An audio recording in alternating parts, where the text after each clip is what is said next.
The first time my mother called my art studio a waste of space, I was 16. Today, 18 years later, she's doing it again, but this time with a purpose that makes my stomach turn. I'm Valerie, and this studio has been my sanctuary for the past 5 years. Every paint-splattered floorboard and sun-bleached wall holds a piece of my soul. The morning light streams through the bay windows, catching dust motes that dance around my latest commission, an abstract piece that's already sold for enough to cover 3 months of mortgage payments. My phone buzzes again. Mum's third call in 10 minutes. Valerie, thank God. We have a situation. Her voice carries that familiar mix of drama and disappointment. Your sister needs us. I dip my brush in cerulean blue, adding another layer to the canvas. What's Kiara done now? It's Gareth, he's gone. A pause for effect. Left her and the kids, just gone. Bank accounts emptied. The brush freezes mid-stroke. What? She needs somewhere to stay while we sort this out. Your father and I have been talking, and there it is. The familiar weight settles in my chest before she even finishes the sentence. The studio would make a perfect nursery, she continues. All that natural light. And honestly, darling, it's time you got serious about life anyway. 34 is too old to be playing with paints. I glance at the letter on my desk, the one confirming my acceptance to the Costa Rican artist residency. 10 days until departure. The irony almost makes me laugh. Mum, this is my workplace. I make a living here. Oh, please. Those little paintings barely cover your expenses. We all know your father helps with the mortgage. I bite back the truth that Dad hasn't contributed a dime since I bought the house 3 years ago. They still think I rent. My phone pings with a text from Ciara. Please, Val. The kids need their aunt. Don't be selfish. Selfish.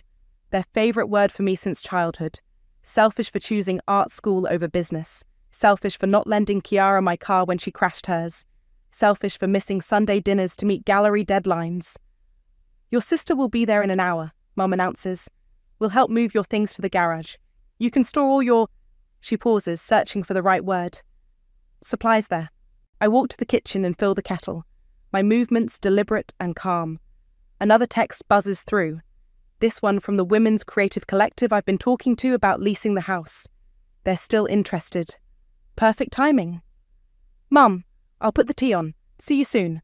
I end the call and lean against the counter, a smile playing at my lips as I imagine their faces when they realise what's coming. They want my space. Fine.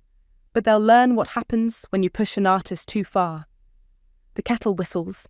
I pull out my grandmother's china set, the one Mum always coveted but never got. Might as well make this memorable. My phone lights up with a notification from the airline app. Check-in available for your flight to San Jose. I hear car doors slamming outside. Mum's Mercedes, Dad's BMW. Kiara's voice carrying across the garden, already planning where to put the changing table. They're right on schedule, just like always.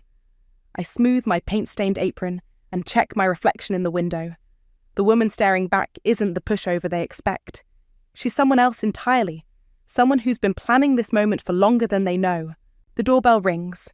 I pick up the teapot, arranged perfectly on the antique tray with 4 cups. 1 for each of them, none for me. They'll need something to hold on to when their world shifts sideways. Coming! I call out, my voice steady and sweet. Let them think I'm the same compliant Valerie, ready to sacrifice everything for family harmony. Let them measure my walls and rearrange my life in their heads. I have 10 days to show them exactly how wrong they've been about me all along. The door opens to their expectant faces. Mum's barely concealed satisfaction, Dad's practiced concern, Ciara's designer sunglasses hiding what I'm sure are tactical tears. They file in like they own the place, already reaching for the tea I've prepared. I smile as I pour, watching steam rise like the plans forming in my mind. So, I say, tell me everything. And they do, not noticing how I don't touch my phone when it buzzes again. Probably my lawyer confirming the lease paperwork is ready. They don't see me glance at the clock, counting down hours until my meeting with the collective. They never did see me, really, but they're about to feel my absence in ways they never imagined. Let the games begin. The light in here is just perfect for the crib, Ciara announces, pacing my studio with the confident stride of someone who's never heard the word no. Her designer heels click against the hardwood floors I hand-restored last summer. We can put the changing table where that easel is. I sit perched on my work stool, watching my sister measure my life with an iPhone app. Her kids, Max and Emma, are with our parents at the park, probably being promised the moon and stars, just like their mother always was. "How long do you think you'll need to stay?" I ask, keeping my voice neutral. Tiara pushes her sunglasses up onto her head, revealing red-rimmed eyes. "God, Val, my husband just abandoned me. I'm not exactly working with a timeline here." Mum swoops in from the kitchen, armed with her third cup of tea. "Darling, don't upset your sister. She's been through enough." She turns to me with that familiar look, the one that says I'm being difficult again. "Valerie, we found some lovely storage units nearby. Very clean, very secure." I think of the acceptance letter in my desk drawer, of the lease agreement waiting in my email, of the carefully orchestrated exit strategy I've been piecing together for months. "Actually," I say, "I have some shows coming up, commissions to finish." "Shows?" Mum scoffs. "You mean those little coffee shop displays?" "The Hartley Gallery, actually." I don't mention it's one of the most prestigious contemporary art spaces in the city. They wouldn't care anyway. "Oh, please," Tiara interjects, pulling open my supply drawers without asking. "You can paint in the garage. It's not like you're Picasso." A memory flashes. Tiara ripping up my sketchbook in high school because I wouldn't let her copy my homework. Mum making me apologise for making a fuss about it. My phone buzzes. A text from Dad. "Called your landlord. He's willing to discuss early lease termination." I almost laugh out loud. They still think I rent this place. Never bothered to ask how I actually bought it 3 years ago. Never questioned where my coffee shop money really went. "I need to make some calls," I say, standing up. "Work stuff? Now?" Mum's voice rises an octave. "We're trying to help your sister. It'll just take a minute." I step into my bedroom, closing the door on their protests. I dial Caitlin, my former professor and current mentor. "They're here," I whisper, moving in like they own the place. "Lease papers are ready," she replies. "The collective can move in next week. You're sure about this?" Through the door, I hear Kiara. "This wall colour has to go. It's so artistic." "Never been more sure," I answer. When I return, they've already started a pile of my non-essential supplies. My special order brushes, my reference books, my inspiration board, all deemed unnecessary for their vision of my future. "We can convert your bedroom too," Sierra's saying. "Make it a proper playroom. You can take the pull-out couch in the living room." "Absolutely not." The words come out sharper than intended. Mum's head snaps up. "Valerie, your sister needs—" "My sister needs therapy," I cut in, immediately regretting the outburst. "Not yet. Not time yet." Ciara's face crumples right on cue. Mum rushes to comfort her while Dad appears in the doorway, frowning. "Just got off the phone with Steve," he says. "Your landlord's being difficult about the lease. Says he hasn't heard from you about moving out." I force my face to remain neutral. "Really? How strange." "This is ridiculous," Kiara snaps, mascara running perfectly down one cheek. "I have nowhere else to go. My children need stability." "And they'll have it," I say softly. "Just give me a few days to sort things out." They relax visibly, interpreting my words as surrender. Mum starts talking about paint samples. Dad makes notes about moving trucks. Ciara pulls out her phone, probably texting her friends about her wonderful, accommodating sister. None of them notice me slipping the acceptance letter into my pocket. None of them see me checking flight details or confirming appointments with my lawyer. They never did notice much about me, except when I wasn't fitting into their plans. "I think I saw some boxes in the garage," I offer. "Let me check." In the garage, I lean against my car and take a deep breath. Through the window, I can see them in my studio, rearranging my life without me. Just like always. My phone buzzes again. An email from the airline confirming my seat upgrade. First class. Might as well be comfortable while burning bridges. I hear Kiara calling my name, probably wondering where those boxes are. I straighten up, adjust my expression, and head back inside. 9 days left. Just 9 more days of being their perfect scapegoat. Then they'll learn what happens when you mistake silence for submission. So what should I do with these? I hold up a set of expensive acrylic paints, playing my part perfectly. The garage gets pretty hot in summer. They might melt. Ciara barely glances up from her phone. Just sell them. It's not like you'll need them anymore once you get a real job. I add them to the keep pile when she's not looking. These paints paid her mortgage last month. Not that she knows that. The anonymous transfer I'd arranged after Gareth left had kept her afloat, but she probably thought it was from one of her countless rich friends. Speaking of jobs, Mom chimes in, sorting through my canvases like they're yard sale items. Your father knows someone at his firm looking for a receptionist. I nod, pretending to consider it while texting Caitlin under the table. Meeting still on for 3? Confirmed. Bringing contracts plus keys for collective, she replies. Val, are you even listening? Ciara snaps. We're trying to help you build an actual future here. Sorry, just checking gallery details. I pause, then add innocently. By the way, how much is Gareth sending for child support? The room goes silent. Ciara's face flushes. That's none of your business, Mum interjects quickly. Just trying to help plan the budget, I say, voice dripping honey. Since we're all so concerned about proper adult responsibilities. Dad clears his throat from his corner. Actually, we should discuss financial arrangements.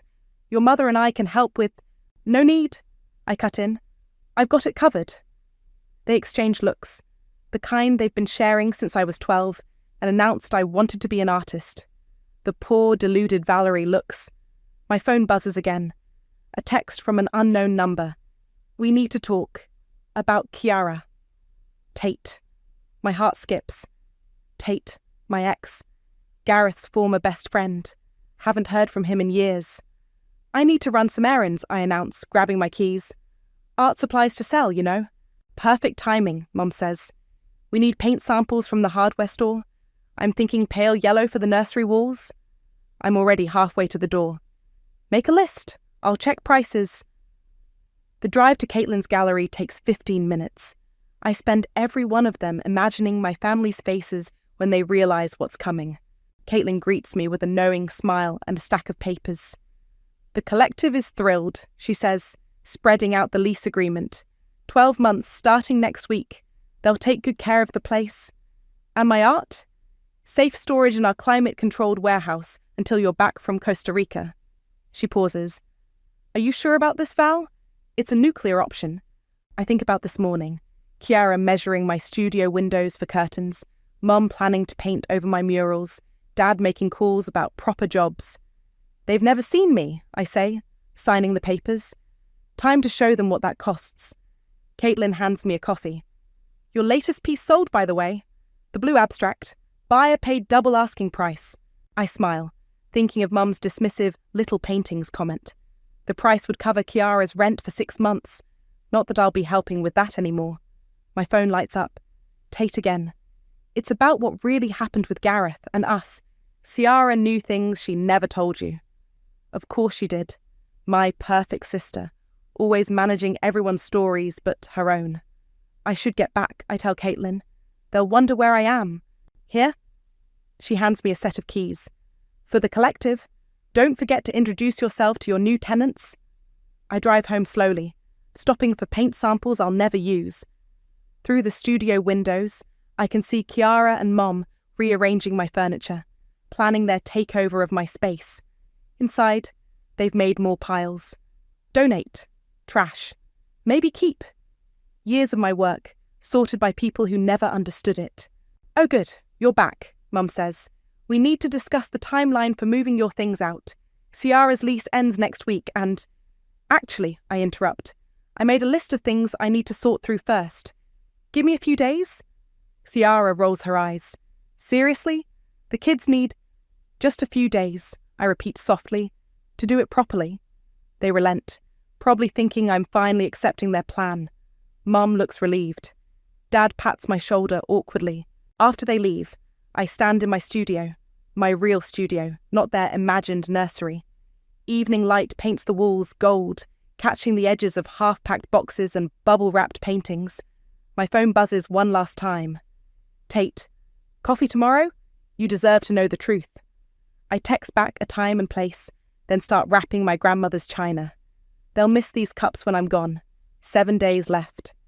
The countdown continues. Tate hasn't changed much in 5 years. Same leather jacket, same way of running his hand through his hair when he's nervous. He's already at our usual table at Riverside Coffee when I arrive. "You look good, Val," he says, standing awkwardly. "Success suits you?" Let's skip the small talk. I sit down, not removing my jacket. "What do you know about Gareth?" He sighs, pushing a coffee toward me. "He's been cheating on Ciara for years, since before the kids. And your sister knew, the whole time." The coffee suddenly tastes bitter. She knew? She needed his money, his status, played the perfect wife while he played around. He leans forward. "But that's not why I called you." A barista passes by, giving us space to process the weight of his words. "Remember why we broke up?" he asks. "You said you needed space, that we wanted different things." The memory still stings, even after all these years. "Ciara told me you were cheating on me, said she caught you with some gallery owner." His hands clench around his cup. "I believed her because, well, she's Ciara. She's always been the honest one, right?" The world tilts sideways. "What?" "Found out last month she'd done the same thing to Gareth's previous girlfriend. It's her pattern. Eliminate threats, maintain control." He pulls out his phone, shows me old texts from Ciara. "She was scared you'd get serious about art. Move away. Leave her without her backup plan." Backup plan. You, the responsible one, the one who'd take care of her when everything fell apart. He pauses. "Like now." My hands are shaking. "She ruined us to keep me available for her eventual breakdown." "Val, there's more." He slides an envelope across the table. "Gareth didn't empty the accounts. Ciara did. She's been moving money for months, preparing for this. Playing victim is her specialty." I think of my anonymous transfers to her account, of my parents rushing to her rescue, of my studio being sacrificed for her convenience. Why tell me now? Because she's doing it again. I heard her on the phone yesterday, telling your parents she's planning to stay permanently, that she'll help you see reason about giving up art. He reaches for my hand, but I pull back. "You need to know what you're dealing with." My phone buzzes. "Mum, picked up more paint samples. Thinking of remodeling your bathroom too. Ciara needs a proper vanity." I have to go. I stand up abruptly. "Thank you for telling me." "Val, wait." Tate follows me outside. "What are you going to do?" I think of my packed suitcase, of the lease agreement, of the life I've built that they're so eager to dismantle. "Nothing," I say. "I'm not going to do anything." He looks confused. "They're taking everything from you." "No." I smile, thinking of the keys in my pocket. They just think they are. Back home, Ciara's car is in my driveway. She's in my studio, supervising movers who are shifting my furniture to make room for her vision. "Oh, good," she chirps when she sees me. "We need your help deciding where to donate these paintings. They're not really nursery appropriate." I look at her, really look at her. My beautiful, manipulative sister, the golden child who's been orchestrating my life's disappointments since we were kids. "Actually," I say, "I think I'll keep them. For now. Don't be difficult, Val. The movers are charging by the hour." "Who's paying them?" She blinks. "What?" "The movers. Since Gareth left you broke, right? Who's paying?" A flash of something crosses her face. Calculation. Maybe fear. "Daddy, of course." "Interesting." I head to my bedroom, lock the door behind me. My phone lights up with a text from the airline. "Your flight is confirmed for Sunday." I pull out my grandmother's old writing desk and begin a letter. "Dear family, by the time you read this..." A knock at my door. "Val?" Ciara's voice, honey sweet. "Mum wants to know if you'll join us for dinner? We're planning the nursery colour scheme." "I'll be right there," I call back, continuing to write. 4 days left. Just 4 more days of playing the compliant daughter, the supportive sister. 4 days until they learn what happens when you mistake kindness for weakness. I seal the letter, add it to my go bag, and head out to dinner. Let them plan their nursery, let them measure and scheme and rearrange. They think they're dismantling my life. They don't realise they're just providing material for my greatest work yet, my disappearing act. My phone buzzes one last time. "Caitlin, Collective members want to meet tomorrow. Ready to set the plan in motion? I text back a single word. Ready. What's this? Tiara waves my journal in the air, her face flushed with anger. The exit plan? You're planning to abandon us? I keep my voice steady, though my heart races. You went through my things? Of course I did. You've been acting weird for days. She flips through pages. Costa Rica. An artist residency? Are you kidding me? Mum and Dad burst through the studio door, probably drawn by Kiara's rising voice. What's going on? Mum demands. Show them. Kiara thrusts the journal at them. Show them how selfish you really are. I watch their faces as they read. Dad's turns red. Mum's crumples in familiar disappointment. You accepted this without consulting us. Dad's voice shakes. Without considering your sister's situation? My situation? I laugh, and it sounds foreign even to me. You mean my career? My home? My life? Don't be dramatic, Mum cuts in. This isn't about you. Kiara always needs something, I interrupt. And I'm always expected to provide it. Because that's what family does, Kiara shrieks. But you wouldn't know about that, would you? Too busy with your little paintings to care about anyone else. I think of the anonymous payments, of the times I'd watched her kids so she could network with Gareth's colleagues, of every sacrifice they'd never noticed. You know what's interesting, I say, keeping my voice low. None of you ever asked how I bought this house. They pause, confused by the change in topic. What are you talking about? Dad frowns. You rent from Steve? No, I bought it 3 years ago, with my little paintings money. I turn to Kiara. The same money that mysteriously appeared in your account last month when Gareth left. Her face pales. I don't know what else is interesting? How you knew exactly when to tell Tate I was cheating on him, right before my first international show, the one that would have taken me away from being your backup plan. That's ancient history, she stammers, and he's lying. Like you lied about Gareth's affairs? About the money you've been hiding? Mum steps between us. Stop this nonsense. Your sister is going through a divorce. A divorce she orchestrated, I cut in. But you'll never see that, will you? Because Ciara's the victim. Ciara's the golden child. Ciara needs the studio, the house, my life. You're being hysterical, Dad says. This isn't like you. No, this is exactly like me. You just never bothered to notice. I pull out my phone, dial a number on speaker. Hello? Caitlin's voice fills the room. Val, the collective's here. We're ready when you are. Perfect timing, I say. Could you bring over the lease paperwork? My family should probably see it. You can't lease what you don't own, Mum snaps. I reach into my desk, pull out the deed to the house, watch their faces as reality crashes in. You're right, I say softly. Good thing I own it then. Tiara lunges for the papers, but I step back. You can't do this, my children. Your children have a trust fund from Gareth's parents, the one you didn't tell anyone about. I meet her eyes. Tate told me everything. The doorbell rings. Caitlin enters with a group of women, the collective members, right on schedule. You must be Valerie's family, one says brightly. We're so excited about transforming this space into our new creative hub. Mum grabs my arm. Whatever game you're playing, stop it now. Game's already over, Mum. I gently remove her hand.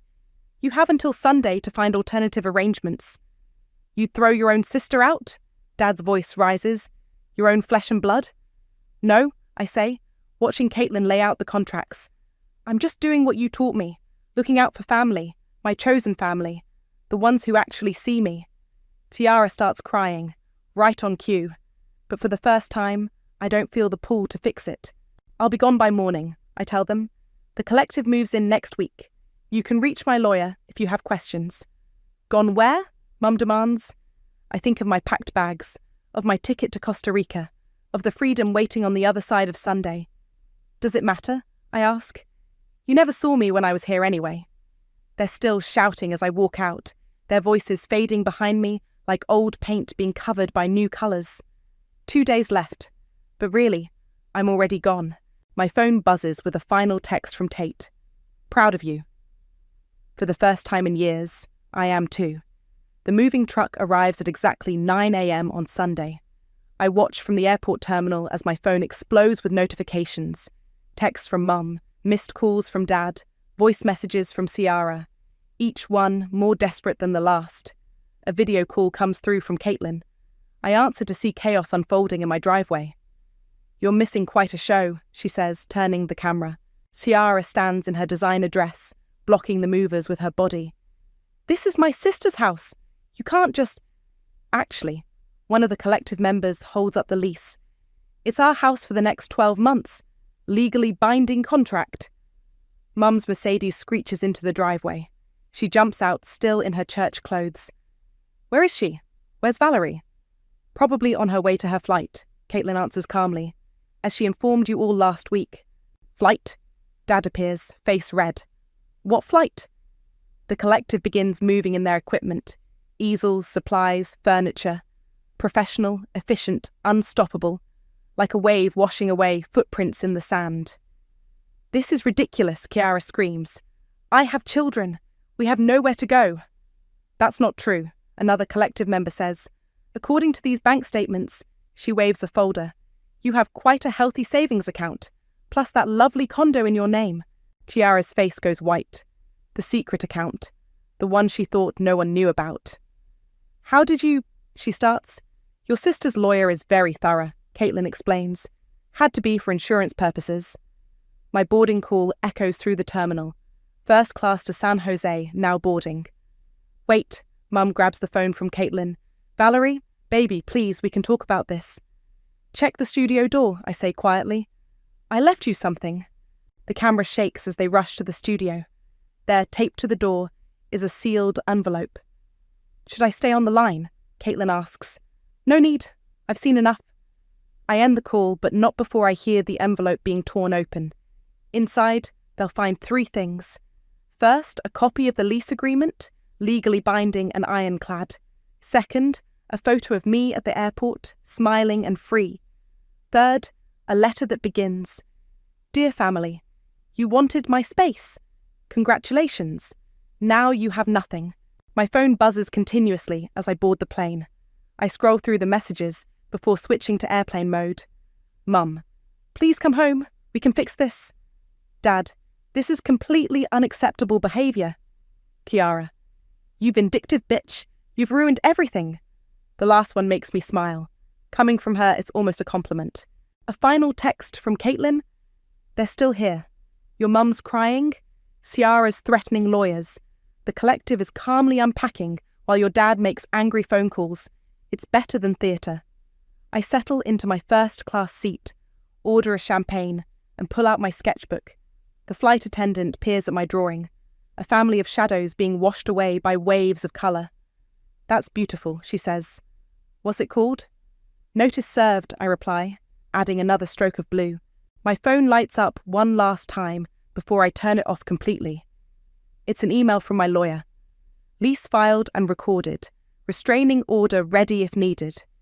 Your family has been formally notified that any attempts to enter or interfere with the property will result in legal action. Enjoy Costa Rica. You're free."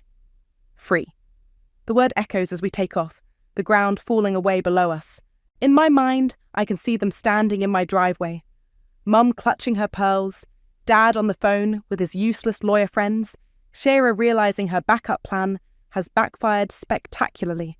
The collective will transform my studio into something new, something vibrant, something that has nothing to do with nurseries or family obligations or golden children who take and take and take. I order another champagne, raise it in a silent toast to the clouds outside my window, to Ciara, who thought she could claim my space like she claimed everything else, to my parents, who'll have to find a new scapegoat for their golden child's disasters, to the artist they never saw, finally painting her masterpiece in disappearing ink. The plane levels out above the clouds. Below, my family is learning what happens when you push too far, take too much, see too little. I pull out my noise-cancelling headphones, drowning out the last echoes of their voices in my head. Let them rage. Let them threaten. Let them finally feel what it's like to be invisible. I've got a new canvas waiting in Costa Rica, and this time, I'm the only one holding the brush. "You turned your trauma into pure gold," Desiree says, studying my latest piece. The Costa Rican sun streams through the studio windows, catching the metallic elements in my work. This is going to be the centerpiece of the show. 3 months have passed since I left my family standing in that driveway. 3 months of peace, creativity, and healing in this tropical artist haven. The gallery director wants to know the title, she continues, snapping photos for the exhibition catalogue. I step back, considering the massive canvas, swirling shapes in deep blues and purples, shot through with veins of gold leaf. At its centre, a hollow space in the perfect dimensions of my old studio. Inheritance, I decide. I'm calling it Inheritance. My phone chimes, the first time I've allowed notifications in weeks. An email from Caitlin. You might want to see this. Your sister's meltdown has gone viral. Attached is a link to a local news website. The headline makes my stomach drop. Local woman claims artist sister, abandoned family. Truth reveals different story. Oh God, I mutter, clicking the link. Desiree reads over my shoulder as comments pour in. Wait, the abandoned sister had a secret condo and savings account while crying homeless? Who tries to steal their siblings' house and business? Found the golden child's Instagram. Years of bragging about wealth while her sister was actually paying her bills anonymously? The parents are just as bad. Who sides with a lying manipulator over their other kid? I scroll through hundreds of similar comments, my hands shaking. Looks like your sister tried to play victim on social media, Desiree observes. It backfired spectacularly. My phone buzzes again. An email from Mum. How could you let this happen? Your sister is devastated. Her reputation is ruined. The country club is gossiping. Please come home and fix this. Delete. Another from Dad. This public humiliation is unacceptable. Your sister's children are suffering. Their friends' parents are asking questions. Delete. You okay? Desiree squeezes my shoulder. Actually, yes. I put my phone down. For the first time, I really am. The studio door opens, and Maria, the residency director, bursts in. Valerie, amazing news. The International Gallery Association wants your show. All of it. They're offering a world tour. My heart stops. World tour. 6 countries, starting with Paris. She hands me the official letter. They're calling your work a revolutionary exploration of family dynamics and emotional liberation. The advance alone is more than most artists see in years. I think of my family's dismissal of my little paintings, of Mum's suggestion that I become a receptionist, of Shara measuring my studio for her nursery. There's more, Maria continues. That blog post about your story, it's being optioned for a book deal. People are calling it a perfect example of quiet revenge and karmic justice. Desiree hugs me. You did it. You really did it. My phone lights up one last time. A text from Tate. Saw the news. Saw your art too. You're incredible. Kiera's showing her true colours to everyone now. No one to manipulate when the whole world knows the truth. I walk to the window, looking out at the lush Costa Rican landscape. Somewhere back home, my family is facing the consequences of their actions. Not through my words or accusations, but through the simple act of me walking away and letting truth surface on its own. The gallery wants to know if you'll speak at the opening, Maria says. Share your story. I turn back to my painting, Inheritance, with its hollow centre slowly filling with light. Yes, I say. I think it's time. Desiree raises an eyebrow. What will you tell them? I dip my brush in gold paint, adding final touches to the canvas. The truth, that sometimes the greatest masterpiece you can create is the life you save by walking away. My phone buzzes with another news alert. Exclusive, the real story behind viral family drama. How one artist turned pain into success. I silence it without reading further. Let them talk. Let them speculate. Let them finally see what they missed all those years. I have paintings to finish, a world tour to plan, a life to live. And somewhere in my old studio, now filled with creative energy and genuine art, the last traces of my family's control are being painted over, one brush stroke at a time. Ready for the photographer? Maria asks. The exhibition catalogue needs your portrait. I stand before my work, brush in hand, smile genuine and free. Ready, I say. I've never been more ready. The Paris gallery buzzes with anticipation. Through the glass doors, I can see the line stretching around the block. Critics, collectors, and art lovers, all here for my exhibition opening. 5 minutes, Maria whispers, adjusting my collar. Are you ready? Before I can answer, my phone lights up. Caitlin. Turn on the news. Now. Maria pulls it up on her tablet. A familiar face fills the screen. Gareth, Ciara's ex-husband, standing on courthouse steps. After reviewing evidence of financial manipulation and parental alienation, he announces, "The court has granted me full custody of our children." The camera pans to Ciara, being led to a police car. White-collar fraud charges, the ticker reads. The secret accounts weren't so secret anymore. "Your sister's going to jail," Maria says softly. "No," I correct her. "She's finally facing consequences." The gallery doors open. People flood in, moving from piece to piece. I hear gasps at inheritance, now valued at more than my parents' house. A familiar figure catches my eye. Tate, looking sharp in a suit, studying my work with pride. "Couldn't miss this," he says when I approach. "It's beautiful, Val. All of it." "Even the ugly parts?" "Especially those." He hands me a newspaper. Speaking of which, the headline reads, "Local business mogul steps down amid scandal." Below, a photo of my father leaving his office, head down. The fraud investigation into Ciara revealed some creative accounting at his firm, Tate explains. He's been covering up her schemes for years. The gallery director signals. Time for my speech. I take the podium, facing the crowd of eager faces. Cameras flash. Critics lean forward. "People ask why I paint hollow spaces," I begin. "Empty rooms, missing pieces, negative space filled with gold. They ask what I'm trying to say." Movement at the back catches my eye. Mum slips in, looking smaller than I've ever seen her. No designer clothes today, no perfect makeup. "The truth is," I continue, "sometimes the most valuable thing we own is the courage to leave space empty, to resist filling it with other people's expectations." Mom's eyes meet mine. For once, she's the one who looks away first. "My family wanted me to trade my dreams for diapers," I say, watching her flinch. "Instead, I framed their demands and turned them into art. Every dismissal became a brush stroke. Every manipulation became colour." The crowd murmurs appreciation, moving closer. "They say success is the best revenge," I pause, letting the words hang. But I disagree. The best revenge is living truthfully, even when the truth hurts. After the speech, Mum approaches.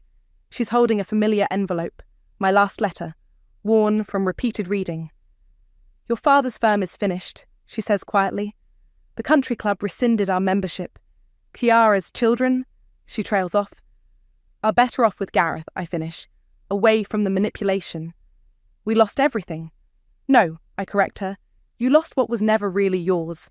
My space, my talent, my compliance." She looks around the gallery, at the price tags that could buy several houses, at the critics scribbling rave reviews, at the life she tried to dismiss as childish dreams. "I'm sorry," she whispers. "I don't expect forgiveness." "Good," I cut in, "because that's not why I'm here. I'm here because I chose myself. Finally." The gallery director approaches with a champagne bottle. They're ready for the toast. Mum steps back, understanding the dismissal. "You look strong," she says. "I always was," I reply. "You just never saw it." She slips away as cameras flash. The director raises her glass. "To Valerie," she announces, "whose inheritance series just sold for a gallery record, and whose story reminds us that sometimes the greatest art comes from knowing what to leave behind." I raise my glass, catching Tate's proud smile, Maria's knowing nod, Caitlin's thumbs up from the back. My phone buzzes one last time. A message from the Women's Collective, now thriving in my old studio. "Your space is filled with light and creation, just like you wanted, just like you deserved." I look around at my work, at the hollow spaces now filled with gold, at the shadows transformed into light, at the truth painted in colours too bright to ignore. They wanted me to trade my dreams for diapers. Instead, I turned their demands into my masterpiece, and now the whole world can see exactly what they missed. I raise my glass higher, toasting not to success or revenge, but to the empty spaces I refuse to fill. Sometimes the most beautiful art comes from knowing exactly what to leave behind. And sometimes the greatest inheritance is the life you choose for yourself.